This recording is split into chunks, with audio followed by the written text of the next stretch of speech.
7 versiones distintas de un mismo crimen y otras muchas de dónde puede estar Marta del Castillo.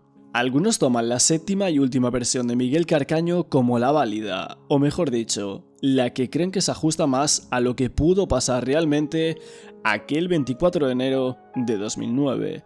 Esa séptima versión que quedó recogida en la declaración que prestó ante la policía Miguel Carcaño el 22 de febrero de 2013, cuando funcionarios del grupo de menores El Grume se desplazaron a la prisión de Morón de la Frontera, donde entonces cumplía la condena de más de 21 años que le impuso el Tribunal Supremo. Y el relato de cómo ocurrieron los hechos según esta séptima versión de Carcaño comienza en la tarde del 24 de enero de 2009, cuando Miguel Carcaño y Marta del Castillo llegan al piso de León 13. Su hermano, Francisco Javier Delgado, está en ese momento acabando de ducharse y preparándose para ir a trabajar. Esto mismo cuenta Francisco Javier en los testimonios del juicio. La cosa es que, según esta última versión, cuando Francisco Javier ve a Miguel se inicia una discusión entre ambos por motivos económicos, porque supuestamente Miguel había adquirido unos productos bancarios cuando hizo la hipoteca del piso y había gastado otros 800 euros en una moto, por lo que la cuenta estaba al descubierto y no había fondos para pagar la mensualidad del préstamo. Esta discusión al parecer fue subiendo de tono y Miguel se marchó a su cuarto, donde le esperaba Marta del Castillo. Ella intervino en la pelea para mediar entre ambos hermanos, y según Carcaño fue entonces cuando su hermano sacó una pistola que solía llevar encima para ir a trabajar al bar y que tendría en su poder debido a su profesión de vigilante de seguridad, y según esta declaración de Carcaño, recogida de puño y letra por los funcionarios policiales en un total de 10 folios, que se tardó más de 6 horas en completar, su hermano le propinó 2 únicos golpes a Marta con la culata de ese arma. La joven cayendo así al suelo inerte y Miguel comprobando con el tensiómetro que efectivamente había muerto. Serían aproximadamente las 9 de la noche. Después de un desconcierto inicial, Javier Delgado decide ir a buscar el coche de su exmujer para proceder a deshacerse del cuerpo.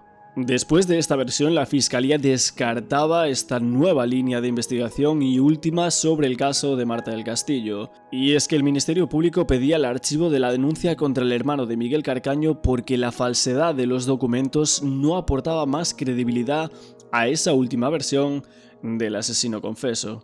Al parecer, el fiscal había presentado un escrito en el juzgado de instrucción número 4 en el que pedía al juez que archivara esa última línea de investigación sin necesidad de practicar nuevas diligencias. La fiscalía argumentaba en la petición de archivo que la veracidad de la falsedad de los documentos que Carcaño utilizó para lograr la hipoteca del piso de León 13 no ofrecía más credibilidad a esa última declaración de Miguel Carcaño, según la cual el impago del préstamo motivó la discusión con su hermano Francisco Javier Delgado, en el transcurso de la cual este habría golpeado a Marta con la culata de una pistola. El fiscal añadía asimismo que la cuestión de la discusión económica ya había sido analizada por el anterior titular del juzgado instructor de la causa por el crimen de Marta, y en un auto dictado en mayo de 2013 en el que había archivado la investigación contra Francisco Javier Delgado, en ese auto el juez señalaba que Carcaño había descrito una situación de conflicto o enfrentamiento con su hermano por motivos económicos y que precisaba que la realidad de ese enfrentamiento no se discutía.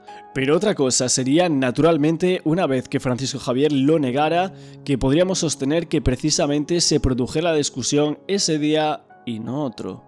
Y el juez criticó la nula credibilidad del asesino confeso Miguel Carcaño y calificó de inverosímil y fantasiosa esa séptima versión del crimen. El relato que Carcaño hizo a la policía en la prisión decían que era inconsistente, ilógico e increíble.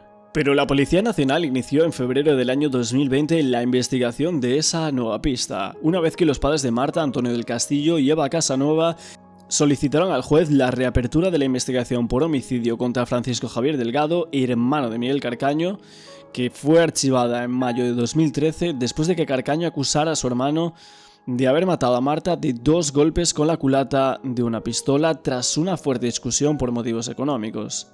La abogada de la familia, Inmaculada Torres, había aportado entonces al juzgado nuevos indicios con los que pretendían acreditar la veracidad de esa última versión del crimen ofrecida por Carcaño. Ella decía que no había sido un simple impago de la hipoteca, sino el encubrimiento de un delito de falsedad documental y estafa en la que estarían implicados no solo dos hermanos, sino terceras personas que facilitaron o participaron en la contratación de la hipoteca del piso de León 13, donde se produjo el crimen de Marta del Castillo. El juez analizó en el auto de archivo la credibilidad de la nueva versión de Miguel Carcaño y sostuvo que desde un punto de vista subjetivo su credibilidad era nula, porque quien desde una conducta de extrema crueldad ha sido capaz de mentir tantas veces, facilitando a su antojo tantas versiones distintas sobre los hechos y que posee una mente manipuladora según se deduce del informe de los médicos forenses, no era creíble después de haber dado tantas versiones variopintas sobre el destino del cuerpo y en las que había incriminado a su antojo al menor y a Samuel según conviniera, y en esa última a su hermano Francisco Javier Delgado. Pero muchos nos preguntamos una cosa: ¿estaría cansado Miguel Carcaño de mentir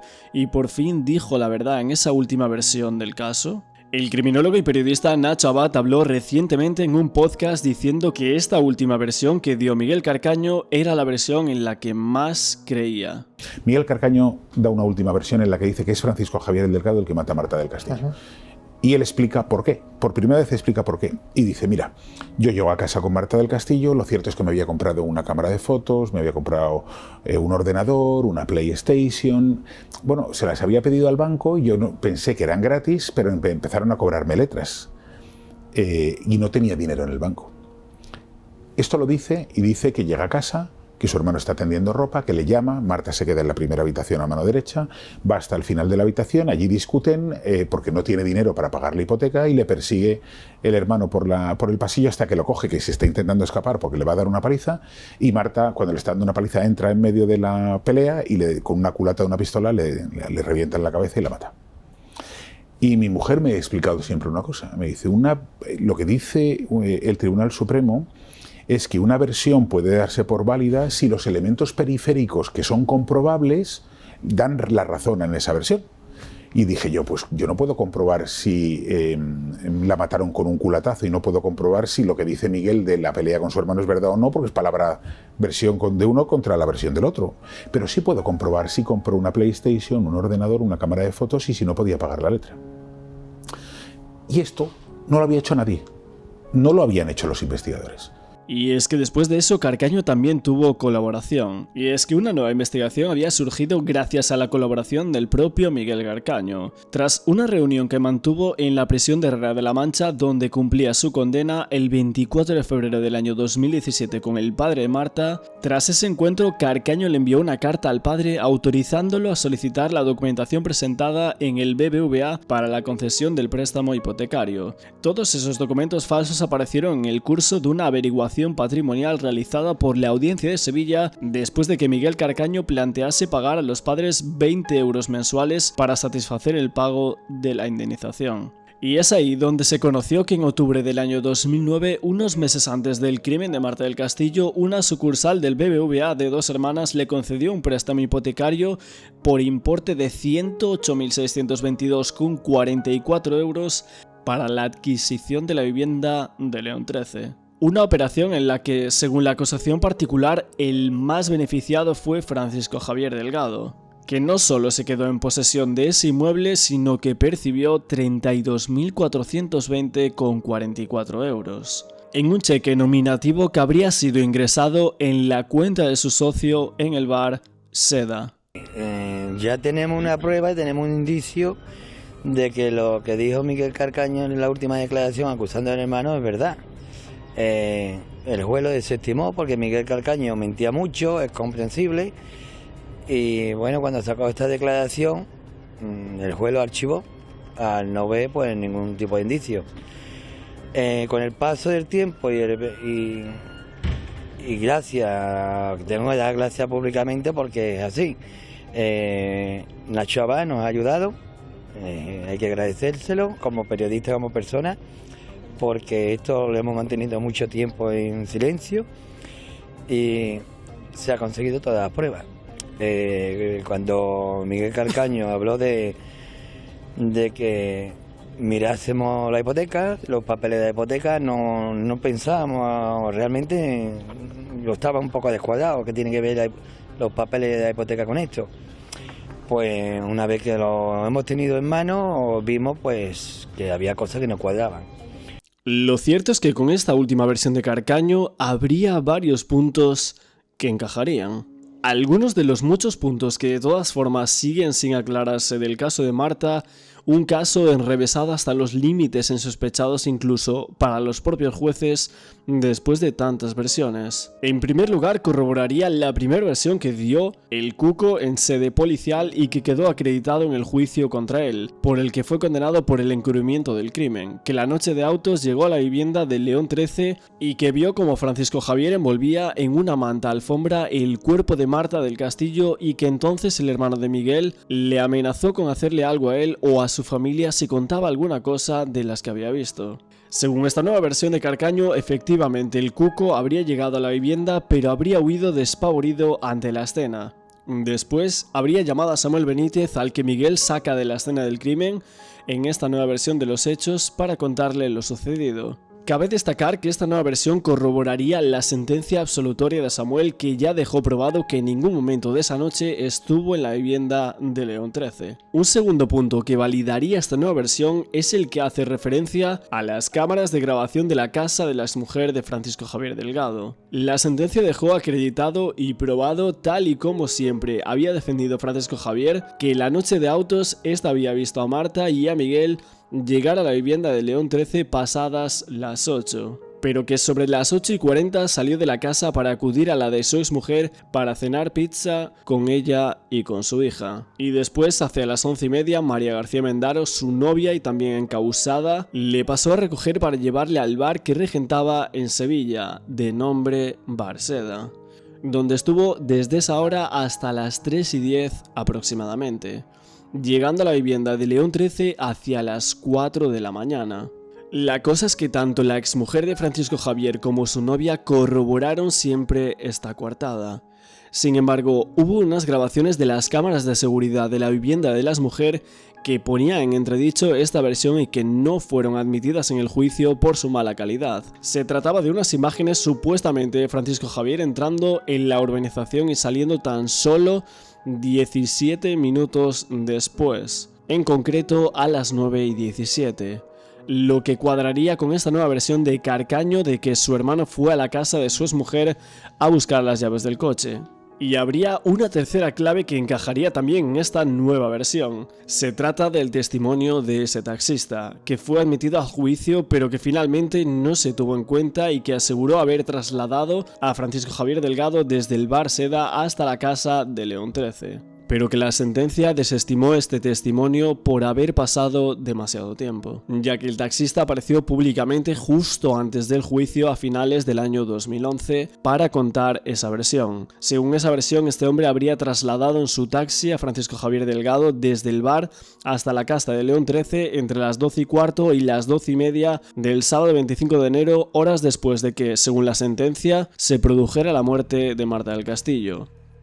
Hablando del bar, en el documental de Netflix hacen un inciso sobre el bar en el tercer capítulo, el Bar Seda que tenía Francisco Javier Delgado. Hablan del Bar Seda que tenía Francisco Javier Delgado y las horas que estuvo abierto, las consumiciones, etc. Al parecer, justo ese 24 de enero de 2009 era el único día que abría a una hora diferente de como lo habría hecho todo ese mes, y solo alrededor de 3 horas. Él comenta algo así en esa entrevista para el documental de Netflix, que no recuerda que a lo mejor fue a tomarse una copa porque era su bar, pero en ese mismo documental sacan la caja de ese día y hay 4 consumiciones. Lo que pasa es que hay una especie de error en ese ticket. Pero en realidad, ¿hubo alguna consumición allí ese día? ¿Se podría haber modificado ese ticket?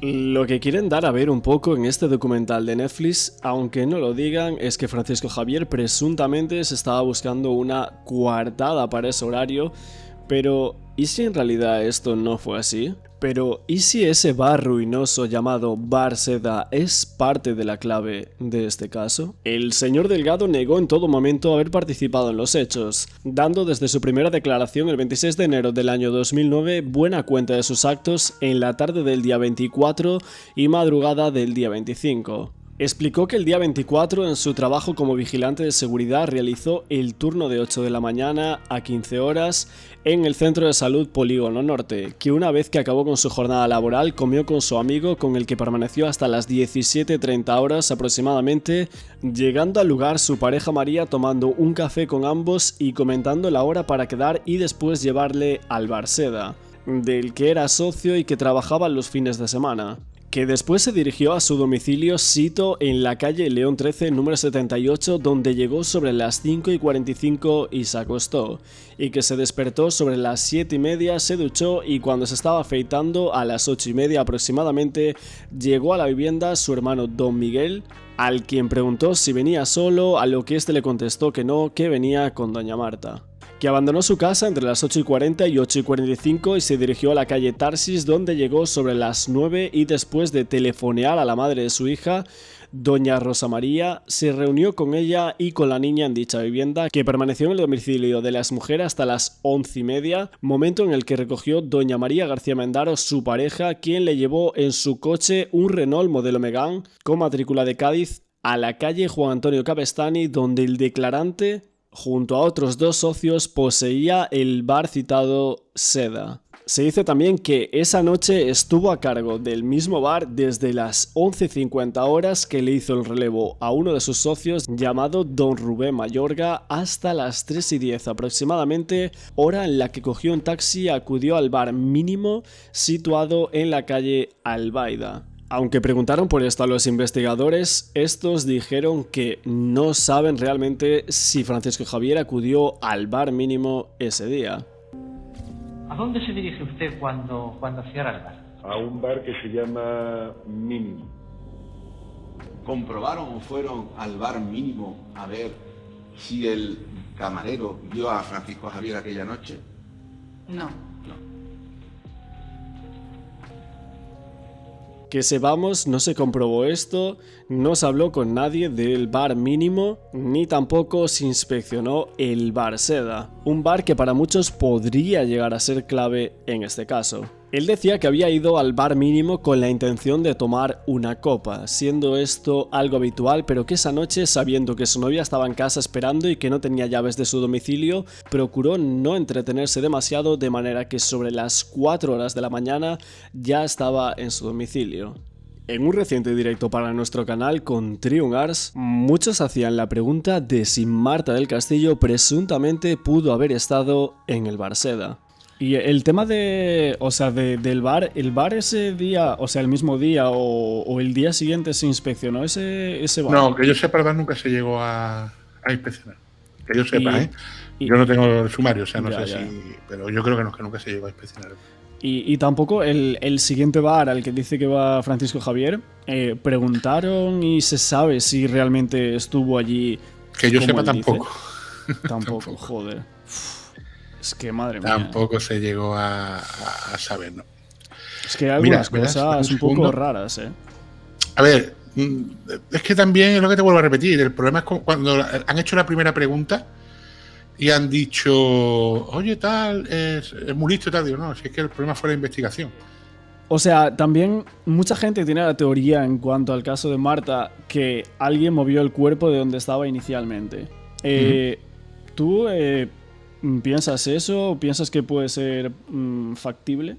Yo lo pensé en su día. Ahora lo descarto. O sea, por varios motivos, ¿vale? Pero vuelvo a repetir. Es mi hipótesis. Eso no es que sea inamovible cada uno. ¿Por qué? Primero porque las personas que podían mover ese cuerpo están en prisión un montón de meses. O sea, luego salen, ¿no? Y tú imagínate desenterrar un cuerpo después de 6-7 meses. Hay que tener redaños para hacerlo. Eso es lo primero. Y ya después sabiendo que han pasado 6 o 7 meses. Porque las investigaciones tienen una cosa. Y es que tienen un momento de ebullición muy fuerte. O sea, Marta del Castillo ya saben que está asesinada y empiezan a buscarla. Ese momento es súper fuerte, pero eso luego va decayendo. Las búsquedas ya no tienen la misma intensidad. Entonces, si han pasado esos 5 o 6 meses y no la han encontrado en el momento álgido, digamos en el momento fuerte de la búsqueda, ¿no? Cuando verdaderamente están todos los medios, hay que encontrarla, se están poniendo dinero, y ya han pasado 5 o 6 meses, eso ya ha ido decayendo y no la han encontrado, posiblemente el sitio en el que esté no sea tan malo. Eso va a empezar. Y segundo, que tú has salido de la cárcel y no sabes si te están vigilando, si no te están vigilando, si te pueden controlar, si no te pueden controlar. Te vas a enmarronar en ir para que, sabiendo que no ha aparecido en 5 o 6 meses después de haberlo buscado tan intensamente. Yo pienso que no. El grupo de Marta, donde terminó el primer día, es donde está desde el primer día.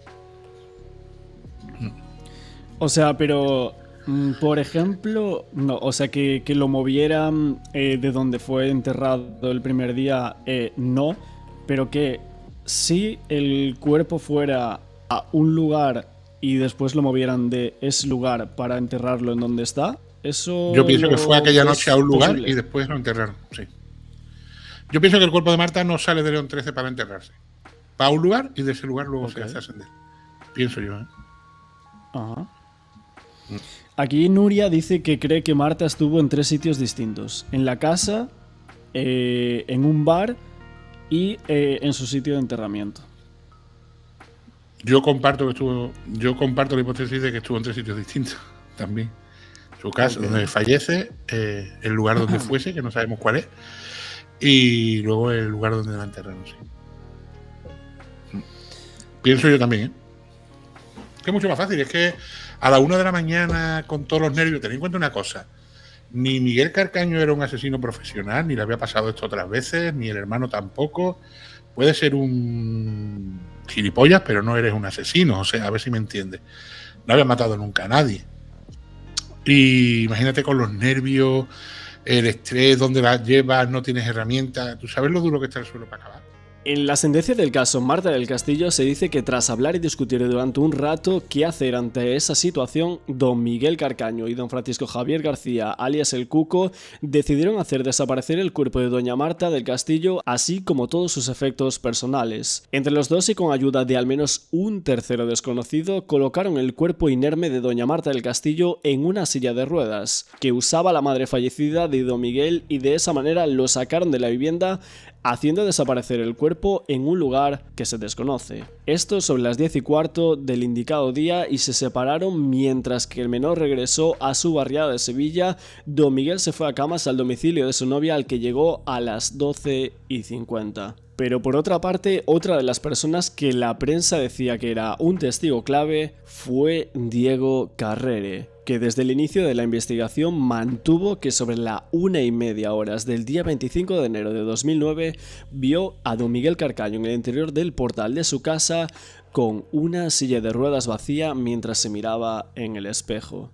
En la declaración del 9 de febrero de 2009 dijo que sobre la 1 de la madrugada el móvil de su novia, doña Laura, recibió un toque de una amiga con la que había quedado esa noche, por lo que él aprovechó y mandó desde su móvil un mensaje o SMS al novio de esa amiga, diciéndole que se dirigían al lugar acordado, enseñando a la policía un SMS enviado a la 1:13, que explicaba que su novia se había quedado dormida y como estaba mala no quería despertarla, añadiendo que después de enviar ese mensaje despertó a su novia, se aseó y salieron de su casa, momento en el que vieron a don Miguel Carcaño con la silla de ruedas en el portal. El problema que hubo con este testimonio de la silla de ruedas es que fue por ese SMS a la 1:13, diciendo a los amigos que iban al lugar concertado y que su salida de la casa no pasó más de 20 minutos. Y sin embargo, don Miguel Carcaño, según el listado de su teléfono móvil y su localización, a esa hora se hallaba en camas, en la vivienda de su novia Rocío. Se hallaba en camas a la 1:37, momento en el que con creces ya habían pasado esos 20 minutos. ¿Usted vio a Miguel Carcaño? ¿Es cierto que llevaba una silla de ruedas? Sí, es cierto. ¿Recuerda usted si entraba o salía? No sé, o sea, no estaba ni entrando ni saliendo. O sea, enfrente de su puerta hay como un espejo y estaba delante del espejo con la silla de ruedas. Pero no estaba ni entrando ni saliendo. Estaba delante como arreglándose la chaqueta o no sé lo que llevaba. ¿Está usted seguro que era Miguel Carcaño? Sí. ¿Recuerda usted si esta silla de ruedas era de las de tipo automático o de las sillas que hay que empujar, por así decirlo? Lo que no recuerdo el color, pero no recuerdo si era automática o de... ¿Recuerda usted el color? Sí. Cuando usted salía, ¿iba en compañía de su novia? Sí, cuando yo salía, sí. ¿Su novia también pudo ver a Miguel Carcaño? Mi novia sí, la vio. Bueno, la que era mi novia vio a Miguel. ¿Hablaron ustedes o simplemente intercambiaron un saludo? Sí, de buenas noches también. La cosa es que hay otro segundo testigo que avala que el cuerpo fue sacado de madrugada. Este segundo testigo, llamado Antonio Trenado, propietario de un bar próximo a la vivienda de Miguel Carcaño, explicó al tribunal que en torno a las 2 o 2 menos 5 minutos de la madrugada, cuando se disponía a tirar la basura de su establecimiento, observó a dos jóvenes empujando una silla de ruedas con una alfombra o una moqueta en dirección a unos contenedores de la calle Jorge de Montemayor, donde el asesino había asegurado en una de sus versiones que habían arrojado el cuerpo de Marta. Este dueño del bar describió a dos individuos como dos personas jóvenes que llevaban puestas sendas sudaderas con capuchas, por lo que no pudo distinguirles la cara. Ambos delgados y con una diferencia de estatura de unos 10 centímetros, el más alto llevaba una sudadera de color marfil y según su testimonio iban bastante deprisa y con la cabeza agachada. Puesto que era bastante tarde, estaba lloviendo y hacía bastante frío, aparte de que no había nadie en la calle. Una silla de ruedas con un bulto, una alfombra. Yo para mí que era una alfombra o una moqueta así encima. Y lo que pensé fue, pues, qué raro la gente tirar las cosas a la basura a esta hora. ¿Sabe usted cómo iban vestidos? Uno sí, uno iba con un... Ya eran dos sudaderas, esto con capucha. Uno me recuerdo yo que era así en color marfil, marrón clarito, marfil. Me llamó la atención, vamos, era que una diferencia de estatura de unos 10 centímetros de uno a otro. ¿Eran personas jóvenes? Sí, se dirigen a los contenedores de la basura. Cuando yo llego a la altura de Jorge de Montemayor con León 13, ya ellos iban de vuelta para León 13. Entonces, ¿el momento concreto en el que pudieron arrojar al contenedor, lo ve usted o no lo ve? No, veo ir, atravesar la calle y luego de vuelta ya de espalda. ¿En este caso usted ya se los cruza de cara o no los llega a ver No, de cara? La cara no se la veo en ningún momento. ¿Llevaban la silla de ruedas? De vuelta Cuando sí. venían de vuelta también. Sí. ¿El bulto ya no estaba? No. Vio encima de esa silla de ruedas el envoltorio. Podría ser un envoltorio, digamos, no en una moqueta, sino en una manta. El aspecto exterior era bastante grueso. Podía ser una moqueta o una alfombra. ¿Alguna de estas dos personas físicamente se parecía a Miguel Carcaño? Si digo que sí, mentiría. No, por eso digo que no está usted seguro entonces. No, yo la cara no se la vi en ningún momento. Bueno, altos, eran delgados y iban, en un principio ellos iban deprisa, no corriendo, sino deprisa. Y hicieron lo que hicieron con lo que llevaban en la silla y cuando yo crucé la calle, en ningún momento corrieron, pero iban bastante deprisa sin con la cabeza agachada. ¿El bulto fue tirado a un contenedor o es posible que fuera introducido en un coche? Eso, tirarlo o arrojarlo al contenedor no lo vi en ningún momento. Aquí la cosa es que a la 1:37 hay una llamada que a Miguel Carcaño lo posiciona en camas y que la menor Rocío oye. Y a las 2 menos 5 podría estar perfectamente en el portal con la silla de ruedas, con la ropa de trabajo que describen ambos testigos y coincidiendo con el programa Se llama Copla, que ese último testigo del que estábamos hablando dice estar viendo antes de salir. Como vemos en este periódico del sábado 24 de enero del año 2009, en el horario solicitado de las 10:05 hasta las 2 de la mañana se estaba emitiendo el programa Se llama Copla del que habla este último testigo. Hay otro testigo más que dice que lo ve desde un bar a varios metros más allá y las horas cuadran también. O sea, es que justo Claro. ese testigo dice que estaba viendo un programa de coplas o no sé si era por la radio o algo así y justo esa hora cuadra, ¿no? Sí, pero ese es el vecino que lo ve con su pareja. Él sale de su casa y ven a Carcaño en el portal con la ropa de trabajo.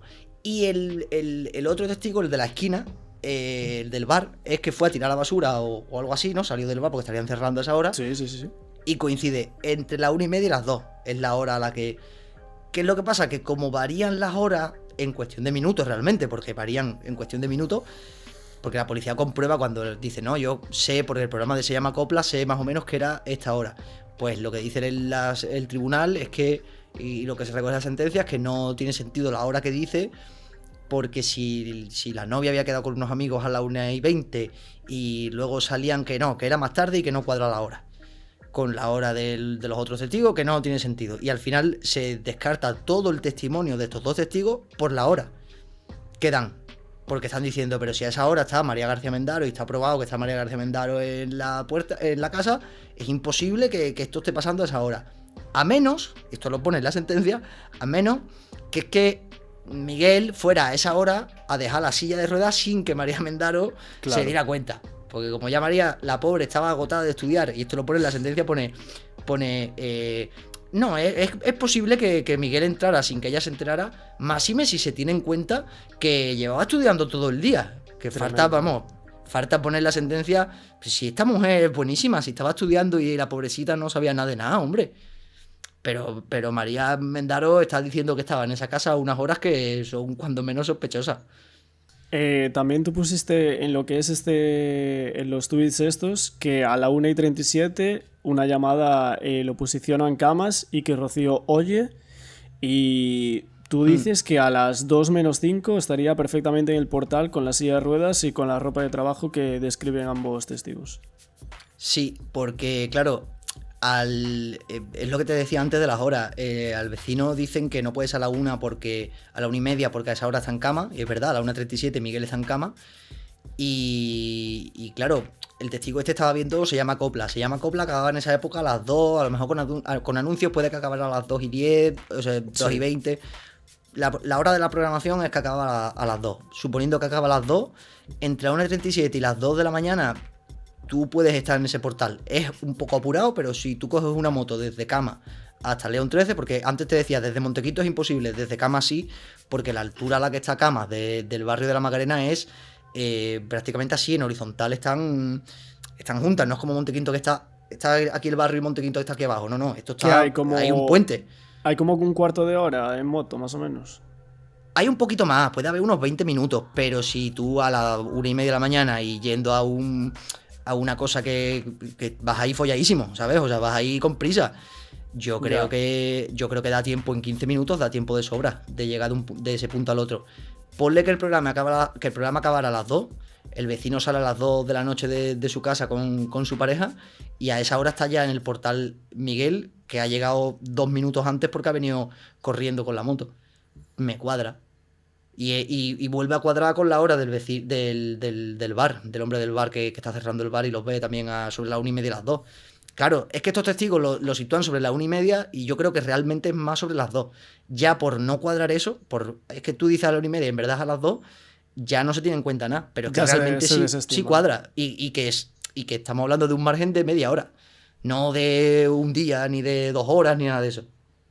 Según esos testigos, el cuerpo de Marta del Castillo podría ser sacado a las 2 de la mañana. Pero este horario coincide con la teoría anteriormente citada de que presuntamente Marta del Castillo pudo haber estado en el bar Seda. Si nos vamos de nuevo a la sentencia del caso Marta del Castillo, se dice que Francisco Javier Delgado estuvo trabajando en el bar desde las 12 hasta las 3:10 de la madrugada del día 25 de enero. No sabiendo tampoco, como dicta la sentencia, si este se fue a un establecimiento de copas a la calle Albaida llamado El Bar Mínimo, regresando a su casa a las 4 de la mañana. Siempre se ha pensado que Marta del Castillo muere ese 24 de enero y que su cuerpo se traslada ese mismo 24 de enero según la oficialidad y la sentencia del caso. Pero varios expertos y según todos los testimonios aportados del caso creen que el cuerpo se traslada el 25 de enero de madrugada. En esta segunda teoría, aportada por muchos medios de prensa a lo largo de los años, se dice que el cuerpo se traslada de madrugada a un punto en donde tiene que estar a día de hoy el cuerpo de Marta y que no ha sido encontrado hasta la fecha de hoy. Pero, ¿y si hay un punto intermedio?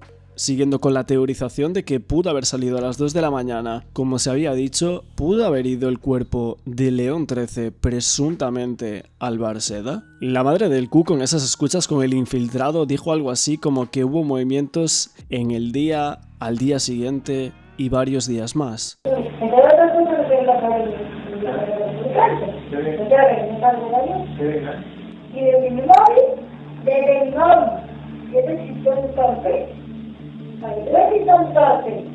Puede quitar hasta 1.000 porque soy yo, desde ese momento morir, la que llama aquí. Son 12, pues que me voy a equivocar mucho porque hace años, pero cuando yo estoy más o menos... ¿Vas a realizar llamadas? No voy a nada. Porque cuando fue al día siguiente, la niña... Pero las comunicaciones telefónicas de esa noche. ¿Y del día siguiente? Y del día siguiente, ¿no? ¿Y del otro? Sí. Entre las 4 de la mañana que tú vas a tu hijo. Bueno, a las 1:15 viene el hijo. Sí, perdón. Entre las 1:15 viene el hijo a tu hijo. ¿Tú haces una llamada más de teléfono? Yo no, ninguno porque no voy a estar. Si nos fijamos en las horas de apertura del bar Seda, el 24 de enero se abre a las 2:20 y se cierra a las 3:10, como dice Francisco Javier, que desde ahí supuestamente se va al bar mínimo, pero el 25 de enero, día posterior a la desaparición y crimen de Marta del Castillo, el bar se abre a las 10:52. Horario no normal, ya que los anteriores domingos se había abierto a las 12 de la mañana el primer domingo de enero, a la 1 de la mañana el segundo domingo de enero y otra vez sobre las 12:30 de la mañana el tercer domingo de enero. Pero es ahí el cuarto domingo de enero, el día 25, un día después de que desaparezca Marta del Castillo, que el bar se abre casi a las 11 de la noche y se cierra a la 1:37 de la madrugada. Muchos nos preguntamos, ¿se hizo caja ese día? Supuestamente se dice que no. ¿Estaría realmente abierto el bar? ¿O qué pasó ahí dentro?